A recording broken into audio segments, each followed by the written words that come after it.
अस्सलाम वालेकुम जी, this is Mohammad Adnan और आप देख रहे हैं कुछ बातें अदनान के साथ। एक बहुत ही मशहूर कहावत है जो आप लोगों ने भी सुनी होगी कि हर कामयाब आदमी के पीछे एक कामयाब औरत का हाथ होता है। क्या आपने कभी सोचा है कि इस सेंटेंस में किस हद तक कोई सच्चाई है? जहाँ तक मैं समझता हूँ पुराने वक्तों तक तो ये बात ठीक थी, क्योंकि उस वक्त वसाइल इतने नहीं होते थे, लोग सेल्फ मेड थे।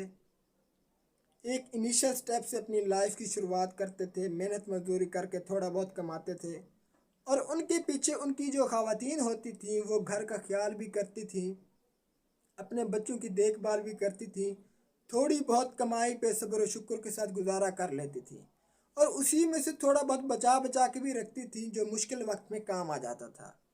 और अगर कभी हालात बहुत ही ज़्यादा तंग पड़ जाते और जहाँ पे मर्द हजरात हिम्मत हारने लगते तो वही ख़वातीन उनका हौसला बढ़ाती थी कि जी हिम्मत नहीं हारनी, इंशाल्लाह एक दिन सब ठीक हो जाएगा। लेकिन क्या आजकल ये चीज़ें हमें देखने को मिलती हैं? मैं तो समझता हूँ बिल्कुल भी नहीं। मैं ना एक वीडियो क्लिप देख रहा था शेख रशीद का।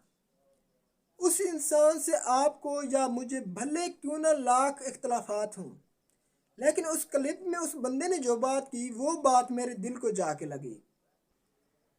वो बात ये थी कि ये जो लोग कहते हैं कि हर कामयाब आदमी के पीछे कामयाब औरत का हाथ होता है, औरत तो सिलेक्ट ही उसी आदमी को करती है जो पहले से कामयाब होता है। और ये माशरे की एक हकीकत बन चुकी है। आजकल वो वाली बातें नहीं रही, वो वाला ज़माना बिल्कुल भी नहीं रहा। पहले तो ये होता था कि रिश्ते के वक्त लोग ये चीज़ें देखते थे कि बंदा पढ़ा लिखा है या नहीं, शरीफ ख़ानदान से है या नहीं। अगर उसके पास पैसा नहीं है तो कोई बात नहीं, एक ना एक दिन सब ठीक हो जाएगा, बंदा सेटल हो जाएगा। लेकिन आप लोगों ने नोटिस किया होगा कि आजकल माशरे में ऐसे बंदों की कोई इज्जत ही नहीं है। अपनी बेटी का रिश्ता तो क्या, लोग तो उन्हें सलाम तक नहीं करते, माशरे में उनका कोई मकाम तक ही नहीं है। उल्टा लोग उन्हीं लोगों के बारे में बातें करते हैं कि जी वो देखो एजुकेटेड नल्ले बेरोजगार घूम रहे हैं।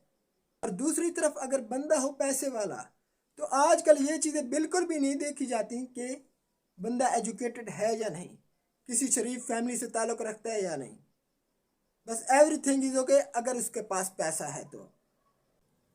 और मज़े की बात यह कि आजकल तो एज गैप भी मैटर नहीं करता। अगर बंदे के पास पैसा हो, बंदा आगे से 45 साल का होता है, लड़की की उम्र 20 साल, पैसा बंदे के पास है, डन जी, नो इशू, कोई फ़र्क नहीं पड़ता किसी को।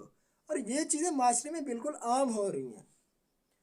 तो भैया जी कहने का मकसद ये है कि आप लोग भी मेहनत करें, किसी झांसे में मत पड़ें, अपना एक स्टेटस बनाएं।